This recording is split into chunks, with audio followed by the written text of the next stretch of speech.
Great to have you along on this Sunday morning. Once again, time for the public access programming on our Hawaii media radio stations on Kauai, Oahu, and on Maui. I'm Johnny Merrill. Joining me once again, a member of the Grassroots Institute team, Jonathan Hilton. He's a policy researcher over there. And topic today dealing with Maui County as they go through the process of trying to make things work post 8/8/23 as far as the wildfires, the devastation that caused that area, Lahaina, portions of the Kula area. So they have struggled with providing housing for years. The wildfires, Jonathan, have made it, the shortage is even more severe. There is hope, though, that things will change. And a handful of bills of the Maui County Council could make a difference for people struggling to afford rent or even a down payment. So once again, the researcher at Grassroots Institute of Hawaii joins me this morning to discuss this matter. And he also put an editorial at MauiNow.com, very insightful editorial on that. Jonathan Hilton joining us. Good morning to you, Jonathan. Good morning, Johnny. It's always a pleasure to be here. All right, a couple of articles published recently about Maui's housing situation. So let's start with that one about the plumbing rules. People don't really think about this, but this is very important. Can you give the listeners some background? Typically, when we think about housing rules, we think about, where houses are allowed to be built, how tall they're allowed to be. We don't think about the plumbing. But it turns out that plumbing rules are really important. And especially on Maui, where they hadn't updated their plumbing rules since the 1990s. And so they did update them, and so I'll talk a little bit about that story. So on Maui, anytime you want to hook up to the county water supply, you're going to have to get a water meter from the water department there, and that's pretty normal. But in Maui, there's a special rule that if you get a county water meter, you have to abide by something called the fixture unit limit. And so what's the fixture unit limit?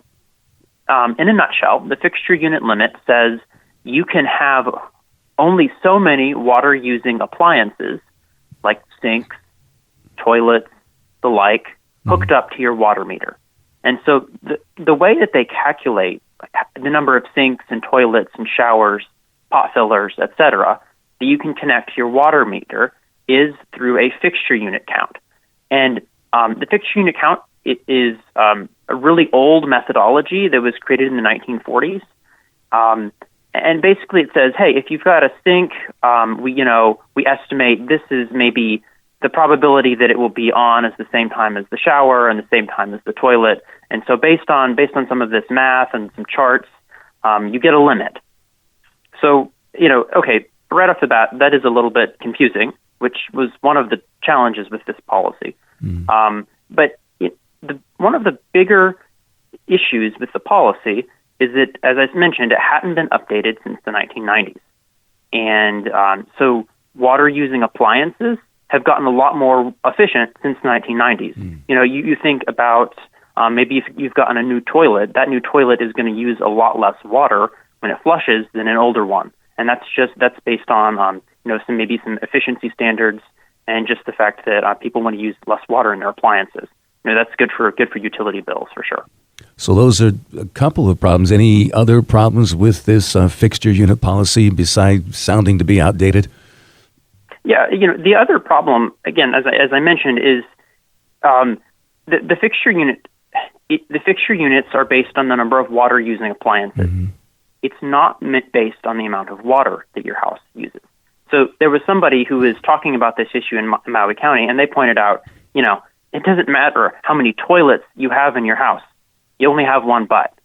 So, you might have 4 different bathrooms, mm-hmm. but if there's only 2 people living there, the odds that, you're going to have all of those toilets being used at the same time and that they're going to strain the water meter, which is the whole idea of having a limit, is to protect the water meter from being strained mm-hmm. or you experiencing low water pressure. If you only have 2 people, that's probably not going to happen, even if you have a lot of toilets or a lot of sinks in your house at the same time, because they're not going to be all using water at the same time. You would think I had to come to a realization, yeah, that's the case. So what's the news on this bill, Jonathan, at the Maui County Council? So good news is the Maui County Council decided, it's time for an update on this fixture unit count. And so back in January, they passed Bill 146. The mayor has signed it, so that's law. So what Bill 146 did is it said, hey, water department, we want you to come up with a new calculation for assessing fees to people for water usage, and it needs to be based on estimated daily water usage, not this fixture unit limit. So the Department of Water Supply has this year to come up with a new calculation, and then anyone who's looking to put in an extra bathroom on their house, maybe they're looking to build a backyard cottage, an ADU, and they need to run water to that, they're going to be subject to rules that are a little bit more friendly toward actually building some of this much-needed housing. All right, policy researcher with Grassroot Institute of Hawaii, Jonathan Helton, joining us this morning. Jonathan, let's move to your other article about rebuilding in Lahaina. You wrote about a rule that's making rebuilding harder. They were trying to make things easier. Yes, this was an article I had placed in Maui News. They were nice enough to publish that, try to share it with the community. And in this article, I told a story, and I'll share it with anyone who's listening to this program. So Waiula Church is a very historic church in Lahaina. It was severely damaged in the wildfires, and the congregation there is planning to rebuild. But there's a couple of rules that are going to make rebuilding for Lahaina's churches and temples a little bit harder. And in that article, I talked about one, and that rule relates to nonconformities. So what's a nonconformity? A nonconformity is a fancy word for if your building or the event that you are hosting in your building doesn't match up with the zoning code. And so where this comes into play with the church, with Waiula Church, is its zoning. The church is very old. It's been there for hundreds of years. Different buildings have been there for hundreds of years. But it's on a parcel of land that is zoned for residential use. And in the Maui County Code, you cannot have a church on a parcel zoned for residential use. But because the church was already there, it would be considered non-conforming, a non-conforming use. It doesn't match the current zoning code. Yeah. Now, the problem is that when the church was destroyed by the wildfire, there's a rule in the Maui County Code, again, that says if you had a non-conforming use that has ceased to be a use for 1 year, you can't continue with doing that. And so in the example of the church, obviously it burned down, so people weren't able to meet there and use it as a church for over a year. Mm-hmm. And so for the church to rebuild, they would need to go to the Planning Commission, and they would need to apply for what's called a special use permit in order for the permission to rebuild their church and then actually use it as a place of meeting. And, they're not the only ones who are in this situation. The Lahaina Jodo Mission is another example. Same situation where the mission was severely damaged by the fires, and it's in a residential area, residentially zoned land. They're going to have to go to the Planning Commission to get this permit. And, in normal times, going to the Planning Commission and getting a special use permit can take quite a while. There's applications at the Planning Commission now for special use permits that have been pending for months. Because it takes a while to get all of your documents together. You have to get a public hearing scheduled. You have to go through the public hearing. And if someone objects to your use permit, that's going to make it take even longer. So I guess I say all of that to say this nonconformity rule is going to make rebuilding in Lahaina a lot harder. And it's not just for the churches and temples, but I use that to tell the story of this rule might make it harder for anyone who had an older building to rebuild. Because they have to have used it within a 1 year span, correct? Not just... Yes. Okay, boy.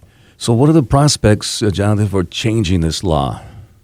I'm very thankful that there's a good chance that this is going to get waived. Mm-hmm. So the Maui County Council has introduced a bill. For anyone who's interested, that's Bill 105. And they actually had a hearing on it last week. They were, they decided not to vote on it, but they postponed it to get some more information. So we're hopeful it will come up for a hearing again this week. But what Bill 105 would do is it would say, hey, if your building had a nonconformity, so if it was a nonconforming use like with the example of the church, or if it was a non-conforming structure. I'll give you an example of a non-conforming structure. It would be maybe you've got a business. Business has been there for 100 years, 75 years, and maybe it doesn't have the number of parking spaces that the county code requires now, right? So if that building were destroyed and you wanted to rebuild, the county would say, hey, that structure was non-conforming, so you're going to have to rebuild it with more parking spaces. So that's another example. But what Bill 105 would do is it would waive those rules for people looking to rebuild. And that's the ideal situation. I think it would waive them for 4 or 5 years, just to give people time to get some of their other approvals in order and get all the financing together and actually get their businesses and their homes and their churches rebuilt. So we're very hopeful that this bill will pass. All right, Jonathan, are there any other housing-related bills at the Maui County Council that listeners should know about at this time? Yes, I will mention 2 real quickly. First, there is Bill 103, Bill 103, and what it would do is it would allow more homes per lot. And so at the Grassroots Institute of Hawaii, where I work, we've talked a lot about why we need to legalize more homes per lot. And the simple answer is Hawaii's in a housing crisis. And if we allow people to maybe put 1 or 2 backyard cottages behind their home, if they want to, they could use them as rentals for maybe someone who's looking to move back from the mainland or someone who just can't afford rent maybe somewhere else, so they need a place to stay. We're a big proponent of this. The second bill is Bill 104, and it would basically allow more than one kitchen in your home. So typically Maui County rules say you can have 1 kitchen in your home. This bill would say, well, you'd be allowed to have a smaller kitchen in your home as well. And the idea is the same, where we want to allow people to have flexible housing options. Maybe you've got a big house, you want to remodel some of it, put in an extra kitchen, and then rent out that part of the house to someone. The bill would allow you to do that. All right, so can you remind me and the listeners, once again, just those bills, which ones they are you just referred to? Yes. So Bill 105, okay, that would address the nonconformity issue okay. for people rebuilding after the fires. And Bill 104 would allow more homes per lot. Okay. And Bill 103 will allow more homes per lot, and then Bill 104 will allow more kitchens per home. All right, copy that. So get on it if you want to investigate more on that. He gave you the bills that he was referring to. What about the bills at the state legislature, Jonathan? Any big housing reforms there? Oh, yes. The state legislature, it's in full swing. So we've probably testified on more than 24 things already. Lots of housing reforms that lawmakers are considering. It's too early to tell which one will become law and which one won't. But 2 really important things that I will highlight. Number 1 is historic preservation laws. So there's probably 6 bills that would try to speed up the historic preservation review process. If you talk to someone who's looking to build, often their permit will get it will get referred to the State Historic Preservation Division, and it might sit there for months before the division issues a recommendation on the permit. And, that in those months, maybe your cost of materials has gone up. So the bills that are looking to address that, as I said, there's probably 6 or 7 of them. So too soon to tell which one will pass, if any of them. But that's important. The second issue that I think is really important in this legislative session is impact fees, and specifically school impact fees. So if you're building a home in certain parts of the state, the Department of Education will ask you to pay a fee of could be $3,000, could be $5,000, depending on where you live. Allegedly, the fees would go to help build more schools. The problem is that the Department of Education has never used any of this money from its school impact fees to actually build a school. So it's been collecting money for years, but hasn't ever spent any of it. So, some of these bills would simply repeal these impact fees and then move all of the money the Department of Education has to a place where it could actually use it to be spent on schools. And Grassroot is looking to publish some research on that in the in the next couple of weeks, maybe the next month. So be on the lookout for our paper on impact fees. So you did the research and found out that that money that is being charged isn't being utilized for schools, the Department of Education, or I can't take credit for that. That was actually the state auditor. State that did auditor. that research. Okay. Yeah. Yeah, I haven't heard too much about that. Wow, that's surprising. All right. By the way, the initial story we were talking about was for the plumbing and the fixture unit policy, and you can find that story or the op-ed by Jonathan at Maui Now. Maui plumbing rules headed for much needed update. And if you want to get a little bit more into the specifics on that, his op-ed is there at MauiNow.com. Still came out on January 29th. Still very, very relevant. Only a week old. Maui plumbing rules headed for much needed update. The op-ed by policy researcher at Grassroot Institute, Jonathan Helton. And finally, anything else to add to this interesting discussion here, Jonathan? Yeah, I think what I would add is that if anybody is interested in housing reform, get in touch. You can find our research at grassrootinstitute.org. You can contact me directly, which my email is Helton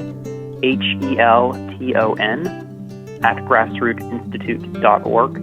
Now, I would love to talk about housing. As I said, we've testified on a lot of bills. I mentioned historic preservation. I mentioned impact fees. There's a whole lot more at the state legislature that they're talking about. Even at the county level, there's some other proposals that they're considering. A lot of stuff to follow. And so if you're interested in this, I'd love to hear from you. Very informative, as usual, Jonathan Helton. Thanks for joining us. Enjoy the rest of your Sunday. We'll be talking to you soon. And a great team member of Grassroot Institute of Hawaii. Jonathan, thanks so much. And thanks for having me on, and wish everyone who's listening a great day.